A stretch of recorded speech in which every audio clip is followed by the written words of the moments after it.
our nation's top leaders presided over the parades today in Red Square to celebrate the ongoing victory over the United States. Premier Romanov himself presented the Order of Stalin to the hero of the campaign, General Vladimir. We both know the truth, comrade. Just because Vladimir can retreat to Moscow more quickly does not mean he should take all credit, right? But no matter, let me share something with you. The human brain is a Pandora's box of electrical charges we can only begin to understand. Most brains are but receivers. However, some are advanced, sending and receiving charges as they choose. This is my psyche. With it, we can send any message we want. We will construct this device everywhere. In the end, the Americans will be ours. Mind, body, and if you like, soul. Comrade, begin the psychic invasion in New York City. A victory there could not possibly escape Romanov's eyes. Incoming transmission. Ready, comrade.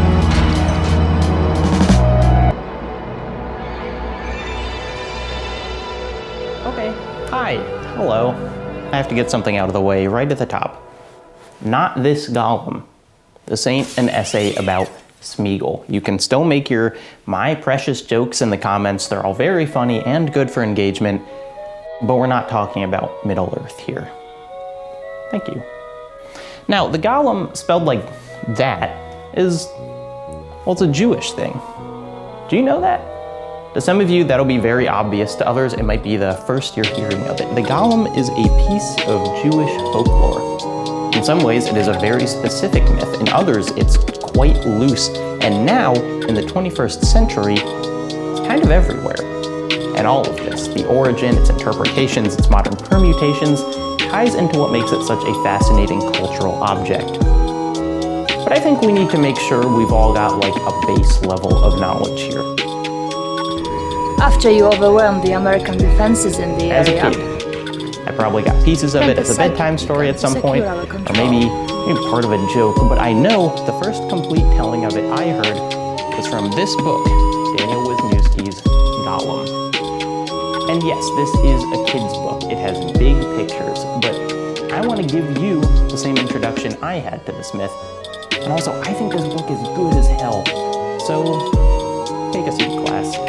It's story time.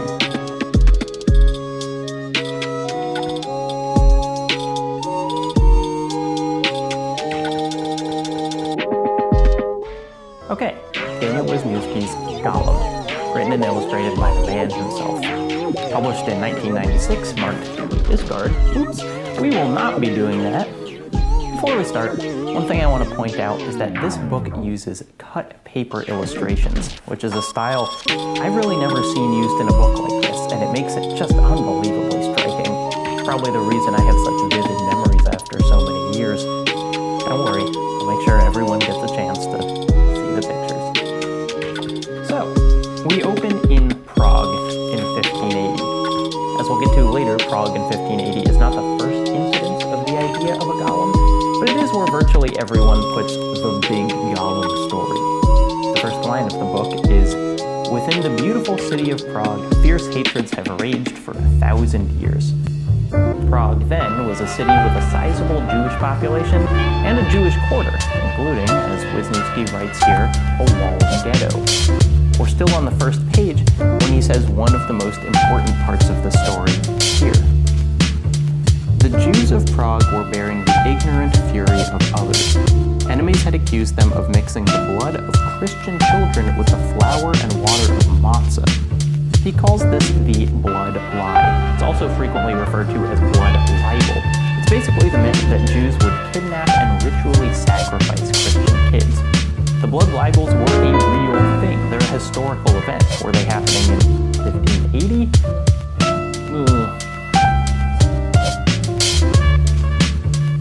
He calls this the blood lie. It's also frequently referred to as blood libel.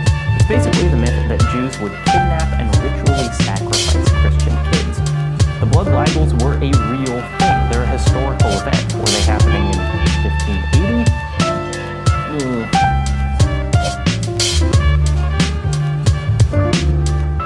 But I digress. The Jews in the story are straight up not having a good time. On the next page, we meet the major player for the Golem story, Rabbi Low. Rabbi Low is a real dude who was the chief rabbi of Prague around this time. In the book, he knows that bad vibes are on the horizon for the Jews, and he's not sure what to do about it. Then he falls asleep, has a vision of a divinely written word, Golem. Gimel, Lam, Mem. He already knows what a Golem is because he's a rabbi, and they're supposed to know such things. Golem was a giant of living clay, animated by Kabbalah, mystical teachings of untold power. Kabbalah is Jewish mysticism. You might have heard about celebrities doing Kabbalah stuff. It's got a weird place in the current day. Honestly, it was weird back then too. You just heard me say, man of living clay. Things are a little kooky. Personally, I like to think that Madonna started to do Kabbalah specifically because of how into the Golem she was, but that's probably optimistic.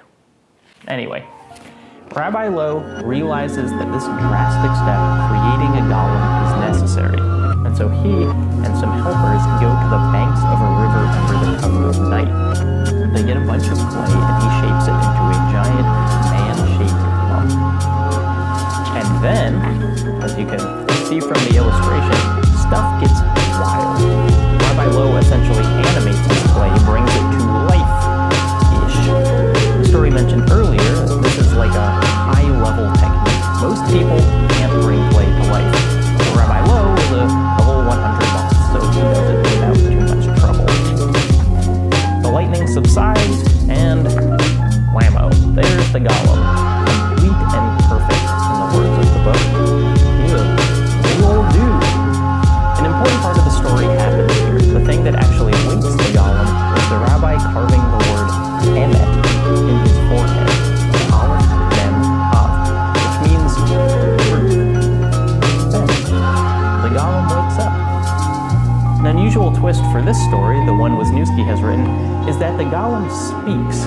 Almost always it's a mute giant, but in this one it says, "Father, was this wise to do?" Which were incidentally also my first words. The rabbi is like, "We'll find out," and they give him something to wear, and everyone heads back to chill in the synagogue. They get back, and the rabbi is like, "Here's the deal. You're here to protect the Jews, and the ways you're going to do that is to catch the people doing the blood libel." This has always struck me as one of the most unusual parts of the story, because the Golem is basically tasked to be a detective. Like, he's big, usually not written to be a genius, but he's not killing anyone. He's not a violent vigilante. He's actually just really good at solving the blood libels. The rabbi wants him to go and find the actual culprit whenever someone says that Jews have sacrificed someone. And he's good at it. He tracks those murderers down and turns them in to be arrested. I'm just saying, Gumshoe Golem, Private Clay Eye. Free ideas here. So, the Golem does detective work, and he also just helps out around the ghetto. I picture him, like, sweeping and carrying big piles of books and stuff. The Wisniewski story gives him a real childlike innocence. He stops to watch the sunrise, gets distracted by birds, etc. This isn't present in every Golem story, but I really like it. It kind of gives him an Iron Giant vibe.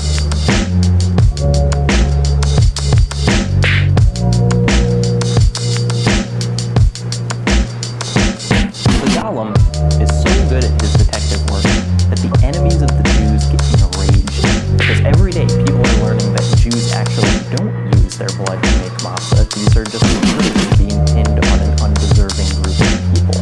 And those enemies of the Jews get so mad that they riot and start rushing the ghetto. Rabbi Low tells the Golem to come help protect the Jews, and another interesting twist Wisniewski throws in here is the Golem seems to be getting bigger. The Golem goes to the gates of the ghetto and holds them for as long as he can, but the mob eventually breaks them down using a battering ram. They start rushing into the Jewish quarter, and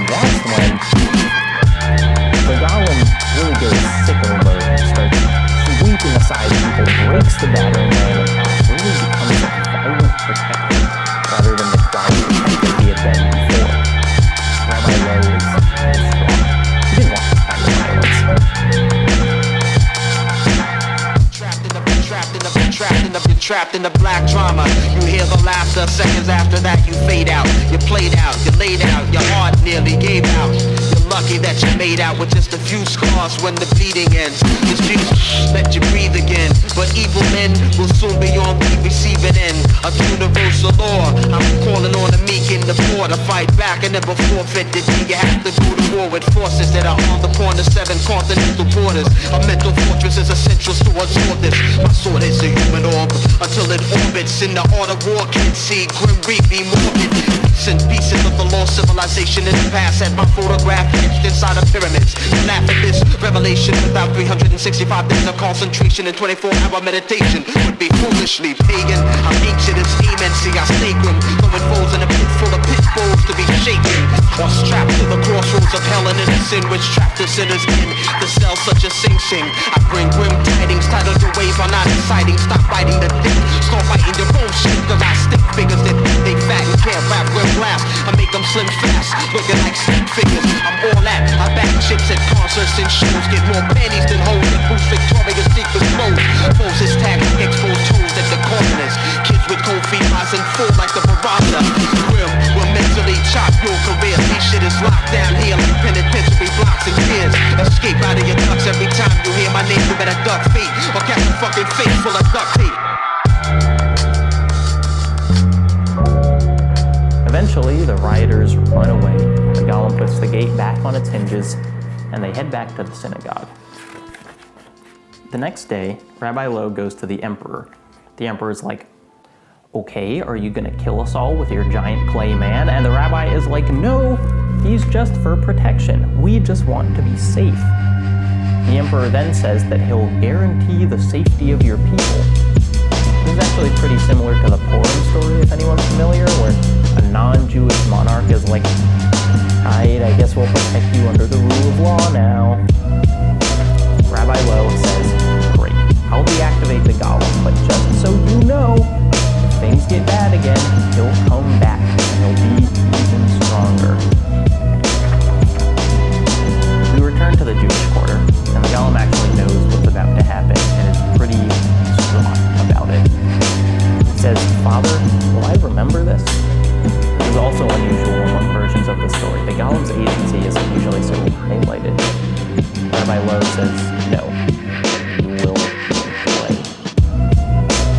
And then, the piece de resistance, the cherry on top of the whole golem story, the rabbi reaches out and erases the olive from the golem's head so it doesn't read emet or truth anymore, it reads net, death.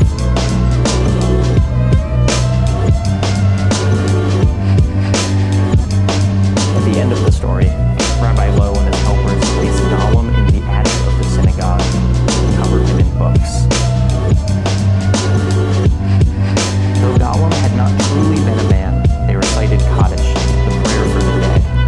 Then they left, locking the door behind them forever.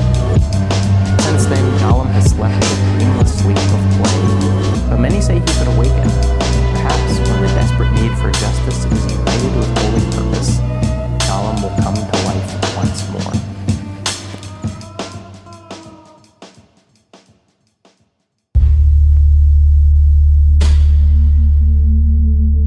Comrade General, the Premier requests that you capture the pathetic capitalist shrine in New York called the World Trade Center.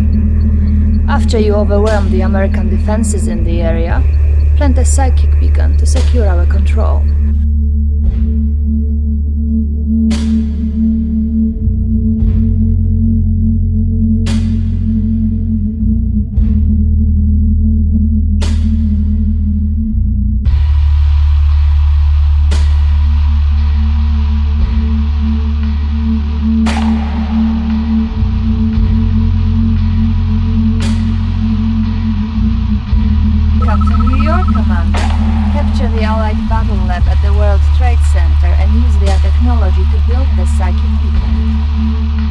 Engineering, checking designs.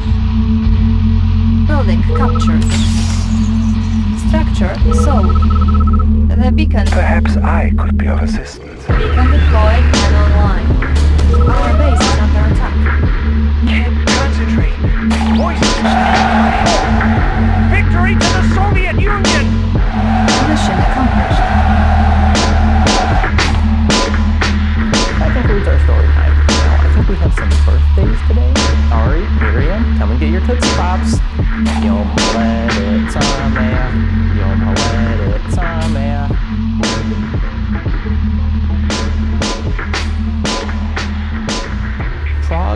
1580 is the story in which the golem rises to cultural prominence, but it's not the first incidence of the concept. Prince of Darkness, leaves on. He actually, Adam. Like the first guy, Adam. There are lines in the Book of Psalms that refer to Adam as an undeveloped substance, kind of like clay. And there's also this notion of the body without a soul. That is, when Adam was just a body created by God, he was without any kind of inferiority. He was a golem. This is a really important through line in talking about these myths because it underscores what the golem represents. It is a creation of life, creating a living object in one's own image, which is, you know, what God does. People who were attacked and contaminated by the This is a myth that kind of blurs the line between human and divine creation. And I think it's why so many of these stories underscore the golem as being perfect. You don't want to get too close. The gruesome vampire who terrorized the people in the mystical regions of Transylvania. By the way, virtually all of this is coming from this book, The Golem Remix by Elizabeth Mayer. It's very good. You can check it out. The only way to destroy him was to plant a wooden stake into his heart. May God have mercy on my soul. As time goes on, more scholars write about this topic, and even this is really muddled in terms of how literally any of it was supposed to be taken. The story of religion. For instance, there's this book, the Sefer Yetzirah, the Book of Creation, that was maybe written as just a speculative work, but was then referred to as literal instructions on how to make life. Your heart. One of my favorite aspects of the story is how language ties in. You've had me in deep We got a little hypnosis, bit and I asked you not to do that. Thing of the Wisniewski story, but this is actually even more important in other versions. There's this concept of the true name of God, that it's really powerful and unknowable. But back in the day, some rabbis would know some of it, or all of it, and they would put that name in the golem's mouth, and that's what would bring it to life.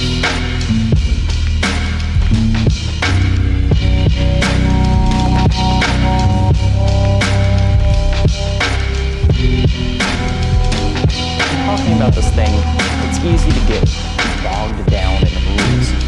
What kind of writing goes on the golem? Who can make it? What does it require? But I think the minutia moves us away from what makes it interesting. Why is this a story that exists and has persisted? Let's get back to Prague. So, here's the thing. 1580 may have been the time the story was set, but that's not actually when people started talking about it. Jews in 16th century Prague weren't like, wow, crazy that a rabbi has a clay man walking around, right? It actually wasn't until the 1840s that stories were written linking Rabbi Lowe and the Prague synagogue with the golem. And not until 1909 that the canonical golem story we know today emerged. The book was called The Wondrous Deeds of the Maharal of Prague with the Golem, written by a guy named Yuri. That's more than 300 years removed from the time period he was writing about. What's the motivation? Well, here's one. I mentioned during story time that the idea of blood libels happening under Rabbi Lowe's watch during the 1580s was a little shaky. There actually isn't any evidence of those types of crimes during that time span. The 1500s were almost a golden period for Jews in Prague. In the 1300s, there were riots in which the Jewish quarter was burned and looted. Thousands of Jews were killed. Jews were actually made to live in yellow badges. Compared to that, the 1500s were pretty chill.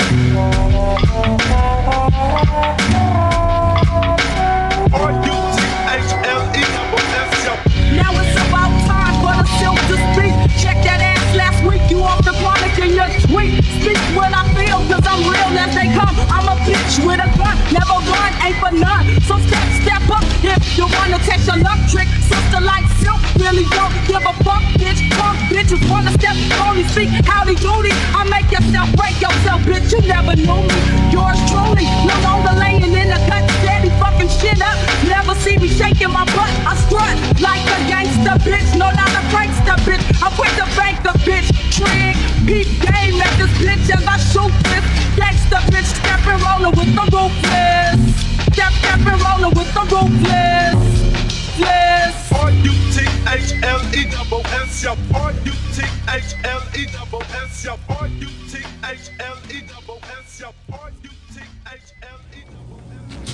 But here's the thing, starting just a couple decades before Rosenberg published his book in 1909, accusations of blood libel started happening again.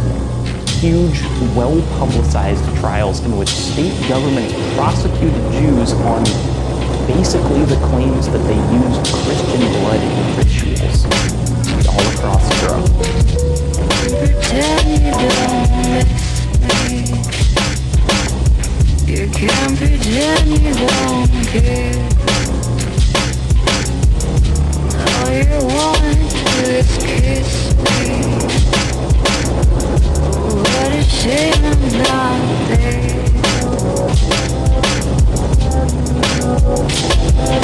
What is it you want?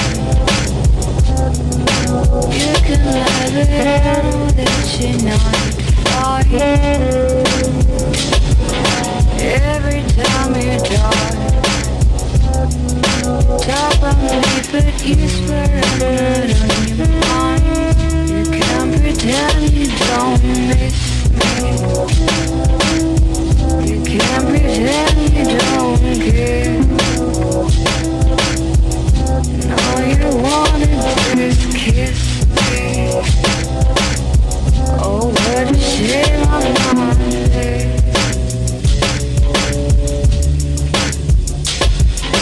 Everybody knows you and I are suicide story. Pretty moments too. Bitches in your eye and bitches broken hearts. You can't pretend you don't miss me. You can't pretend you don't care. All you want to do is kiss me. Oh, what a shame I'm not there.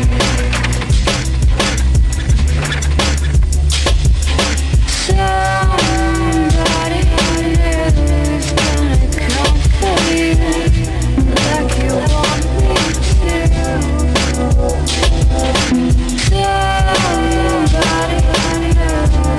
Somebody is gonna come for me.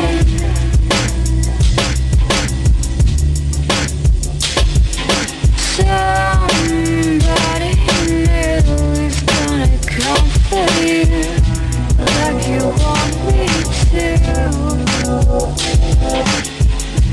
Like you never do. Every now and then it hits me that I'm the one who got away. The darkest dream only fits me. And you and me begging to stay. And so you can see why this particular story might resonate. A resurfaced myth made directly relevant to the plight that people were facing at that particular time. For Jews, the idea that we've been through something like this before, we survived, is a pretty dang powerful one. Is it any wonder that the story of a golem, a larger-than-life figure that protected Jews from angry mobs and false accusations, would provide a little comfort? But that's just one version. Just Udall writing his little story at the turn of the century. That's just the start of all the places this story would go.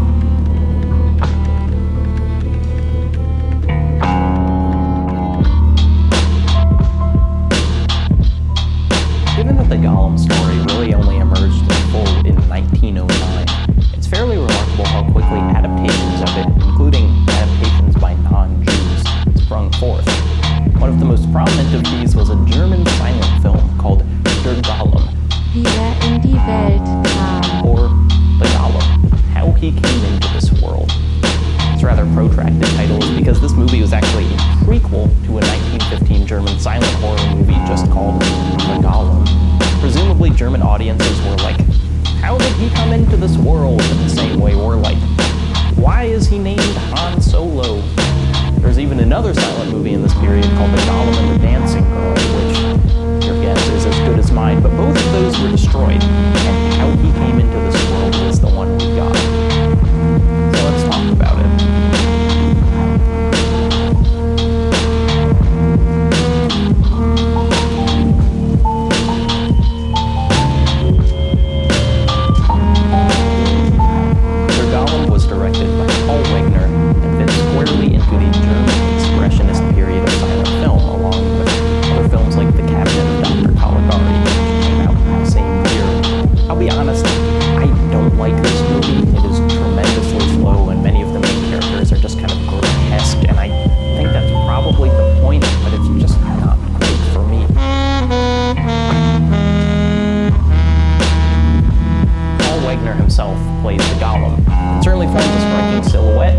also very much a movie monster, and honestly also way too close to minstrel for me to feel comfortable.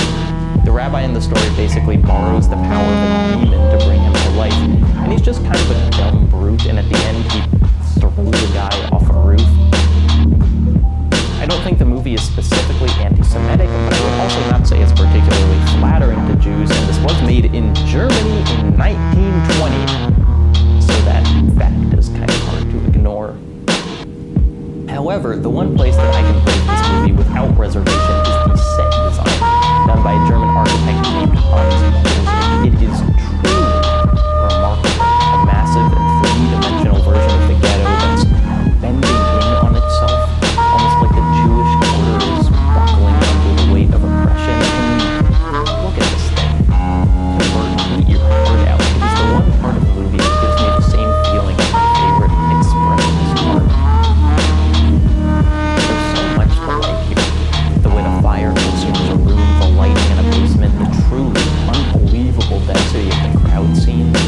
Polzig's other major architectural contribution was a theater in Berlin called the Grosses Schauspielhaus, and I bring this up just to say, look at it. I have genuinely never seen a built space that looks like this. Towards the end of his career, Polzig made plans to flee Germany. The Nazis called his expressionist theater degenerate art and covered the ceiling. They accused Polzig of cultural Bolshevism. He died in 1936. Then you advise me to give up every hope? In your position, I would say in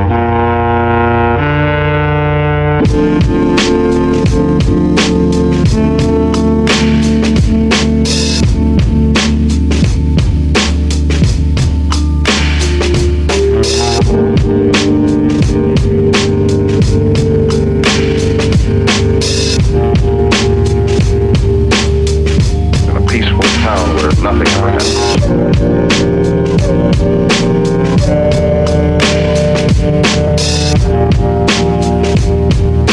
Is he a man or a monster?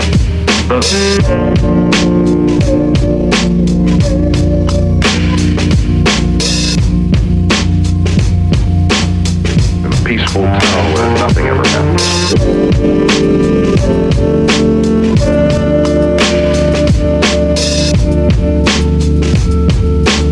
In a peaceful town where nothing ever happens.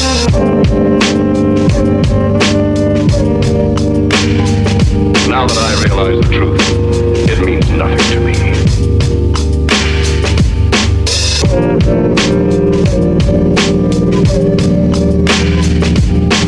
No, Chief, no, I haven't been drinking, no, sir. A peaceful town where nothing ever happens. I saw those bodies. Whoever mutilated them has a very special problem. A peaceful town where nothing ever happened. Where were we? I don't think it's an accident that the visual representations of the golem are so enduring. The golem itself is a sculpted object, a man made out of clay. And as such, the story seems to pull incredible visual representations out of people. There are Polzig's sets, Wisniewski's cut paper illustrations, clay models, just like this one. Another version of the story with a beautiful visual language is The Golem by Elie Wiesel, illustrated by Mark Podwall. Podwall's art of the Hebrew alphabet rises out of the streets and objects of Prague. The resonance with the story is clear, just as the golem is animated by the powerful words of Rabbi Lowe, so too does the entire Jewish quarter exist because of the power of language.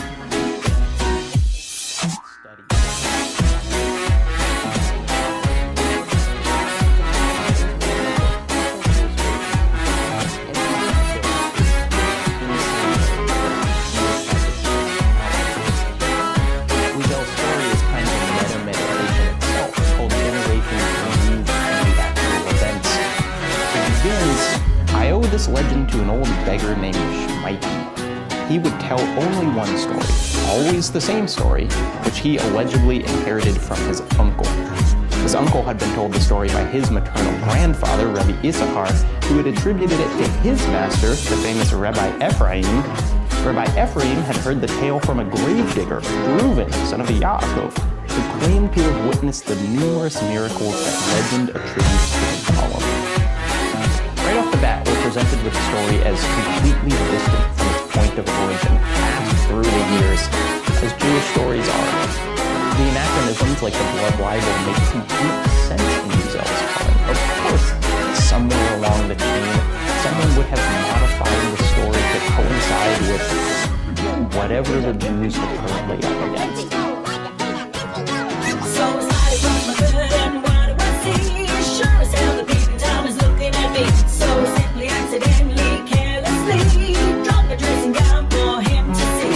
So Peeping Tom, keep on looking at me. Peeping Tom, tell me, what do you see? What do you see? What do you see? What do you see? What do you see?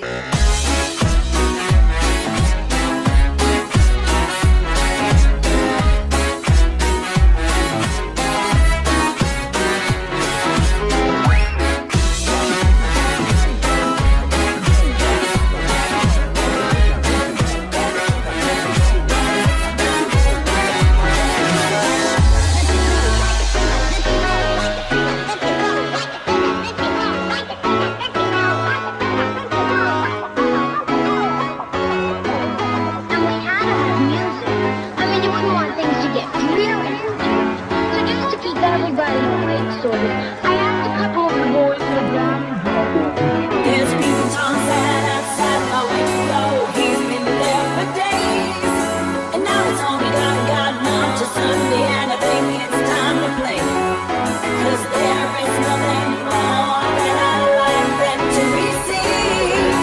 Open up your eyes, real wide. 'Cause Peeping Tom, I got a little surprise. So excited about the girl and what I see. Sure as hell, Peeping Tom is looking at me. So You guys in the fucking pit! Open this shit! Open this shit! Open this motherfucking pit! We're gonna make this shit count! You guys are fucking crazy! Let me see what you got!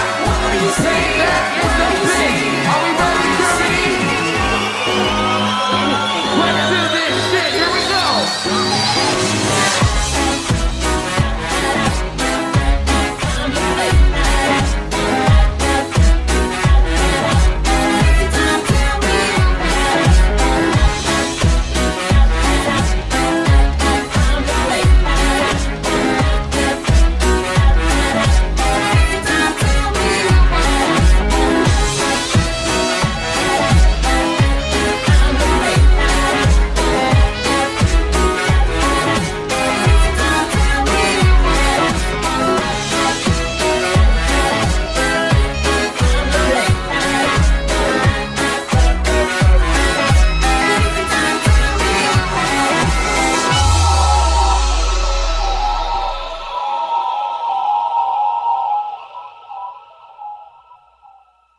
The anachronisms like the blood libel make complete sense in Wiesel's telling. Of course, somewhere along the chain, someone would have modified the story to coincide with whatever the Jews were currently up against.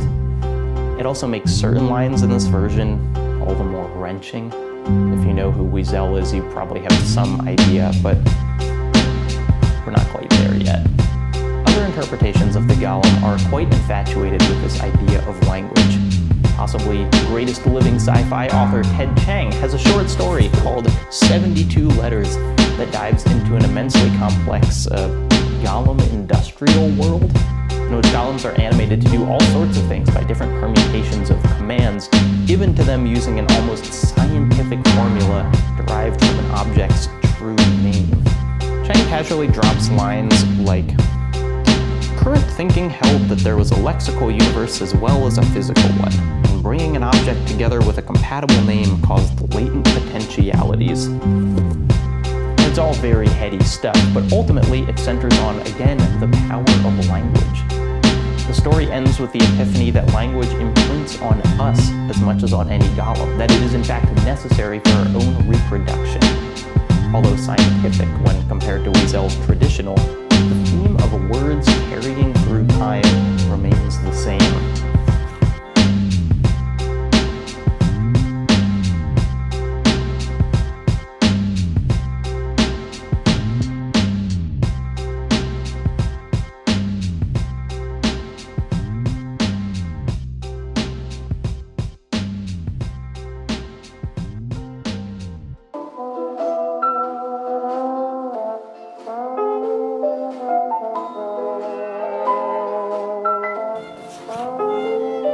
Finally, honorary king of this channel, Jorge Luis Borges, has a poem called El Golem, in which he too ponders this power.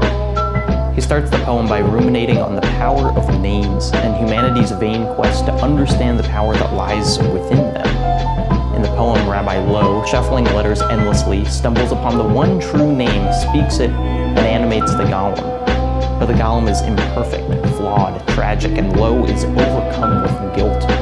Ultimately, Borges draws the final connection between the failure of Lowe and that of God. Also, this poem was originally in Spanish, so this translation, like the golem, is imperfect.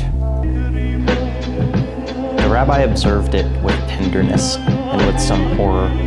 How, he asked, could I beget this sorry son and abandon inaction where insanity lies? Why did I add to the infinite series another symbol? Why to the vain skein that winds in the eternal did I give another cause, another effect, and grief? In the hour of anguish and lack of light, his eyes on his golem would rest. Who will tell us the things God felt when looking at his rabbi in Prague?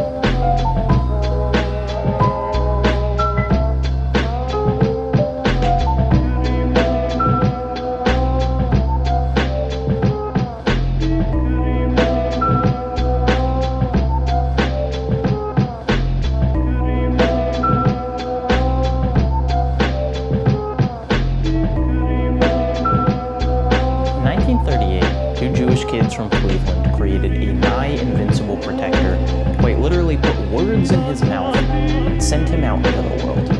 They called him Kal-El, or Superman. It's pretty clever, huh? It's kind of remarkable how much of superheroes as we know them were created by Jewish artists. Jerry Siegel and Joe Shuster created Superman, Stan Lee, Jack Kirby, Bill Finger and Bob Kane, Will Eisner, Gene Colan. Would you like me to keep going? There is the simple statement that these were Jewish American artists creating heroes to beat the shit out of Nazis. Which is true. But I can't ignore the fact that so many characters, especially the incredibly strong, nigh invincible ones, feel so Golem-esque. I mean, Superman exists as a protector. He doesn't have truth written on his forehead, but he might as well.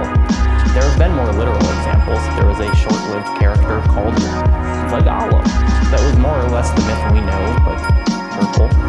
There are a couple higher-brow graphic novels, Cavalier and Clay and The Golem's Mighty Swing, that are very explicitly Jewish and dissecting the Golem's legacy.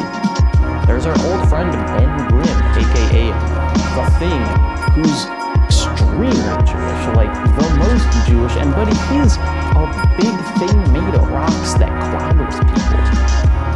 That's the Golem. It kind of amazes me just how clear the allegory is. No, these figures are not sculpted from clay, and yes, they can speak and stuff, but you have these strong, benevolent creatures, fictional but often fighting real oppression, brought to life with art and animated with the power of language. I mean, come on. Also, you know, like this scene in every comic book? Here's a scene from Der Golem in 1920. He's been a superheroine for a while. Golems in our current world are everywhere. Den man Bärenjude nennt, von ein Golem sein. Ich glaub wirklich, dass der Bärenjude ein Golem ist.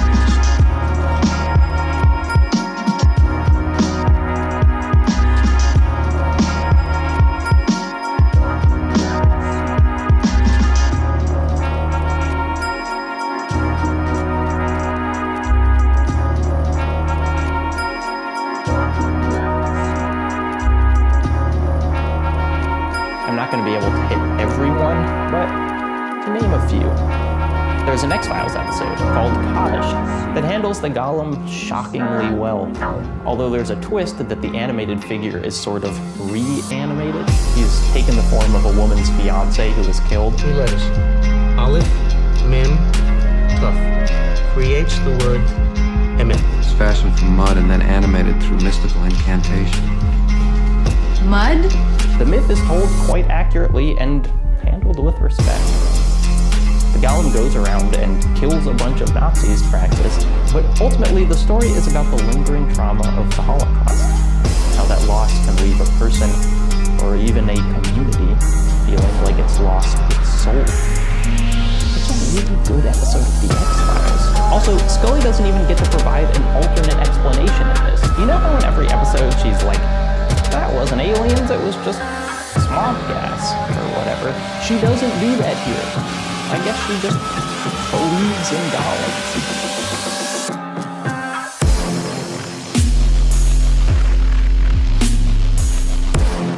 The myth is told quite accurately and handled with respect.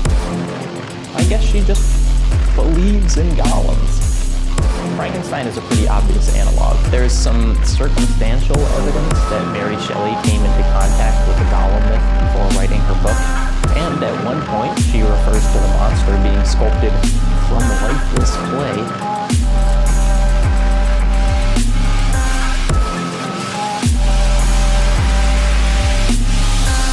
But I would say the closer parallel would be their filmic adaptations. The silhouette of Wegner in Der Golem is immensely Frankenstein-esque, and both have fairly iconic scenes with little girls. And then, moving into the fantasy world, Golem has really just come to mean a robot in a non-sci-fi environment. Final Fantasy is full of golems, Dark Souls, Minecraft, Pokemon has a golem. Ghastly horse. I don't think that one really counts. In video games, it's hard to escape the enormous shadow of the Colossus, a game that is packed to the brim with creatures made of stone and light through magic, protecting a land from a violent invader. There are also many versions of the Golem story, or golems in other media, that lose control at some point, go kind of wild and have to be brought down. I have to say, I don't really love this group. I mean, I do. The point about the hubris of people to think they could create life like a god.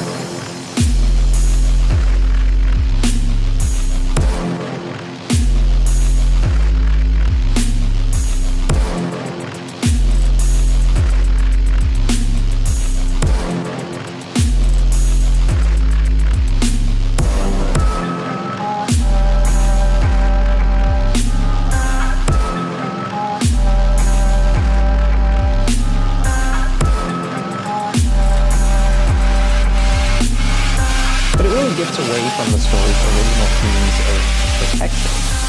The one exception to this is something like the Iron Giant, as I mentioned earlier. The idea of a being capable of great violence, yet choosing to be gentle and a shield instead. That's the good stuff right there. Listen, I'm not saying this was intentional, but if you view the Iron Giant like a golem story, oh boy, it works. The Golem has been appropriated into basically every corner of culture at this point, and I don't use that word judgmentally.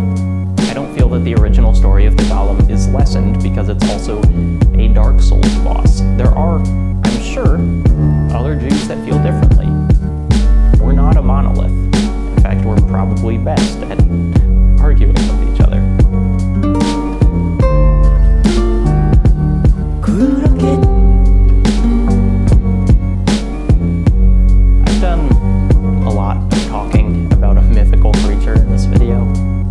And on one hand, maybe that's enough. It's fun to track influences through history, see the origins of our cultural tropes.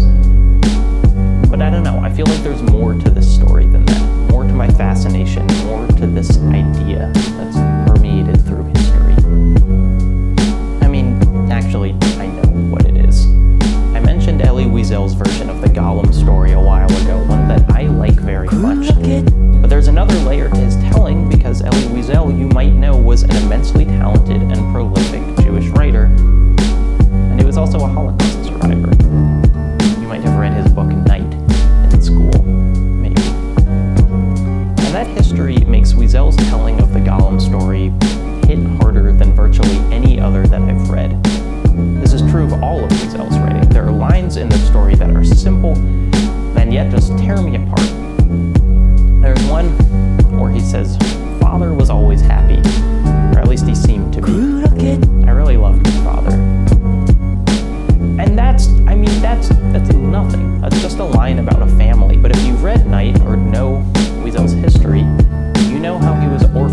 explicitly or not, like so much of Jewish art of the last 70 years, is unavoidably post-Holocaust. It's inescapable. And you don't have to stretch to find Wiesel's reflection on the Holocaust in the Golem story. He puts them in the first chapter, and he manages to sum up my own thoughts while writing these thousands of words better than I ever could. And we miss him, the Golem. More than ever, we need his presence, and perhaps even his mystery. As usual, the year promises to be one of punishment. I feel it in every bone of my body. I have lived through too many ordeals not to be able to predict what the future has in store. Oh, of course I have faith in God. I would not be a Jew if I did not have faith, but neither would I be a Jew if I were not afraid. I know that sometimes there are men who choose death because they wish to escape this wretched earth, which first bears us and then devours us. Ah, if only the Golem were still among us, I would sleep more peacefully. Why did the Maharal take him from us? Did he really believe that the era of suffering and injustice was a thing of the past? That we no longer needed a protector, a shield? Tell me, please, our Maharal who knew everything, did he not know that exile after him would become harder than before, even more cruel, that the burden would become heavier, more bloody? He could have left us his Golem. He should have. What did he fear?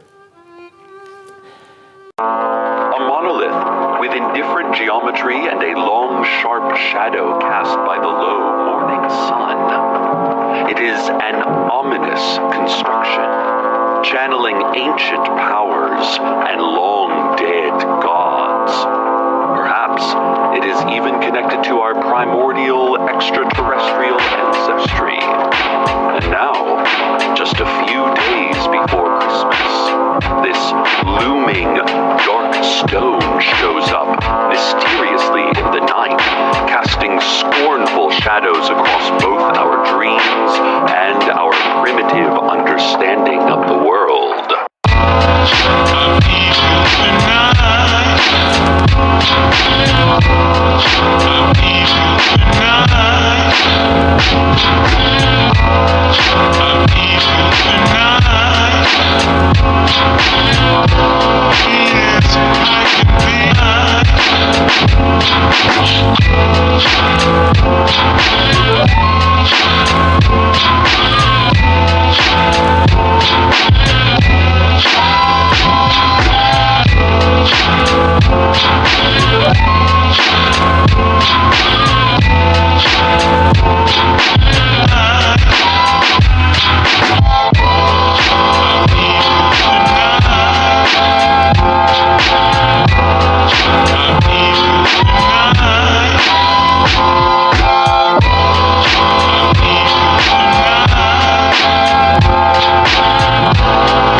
Y'all scared.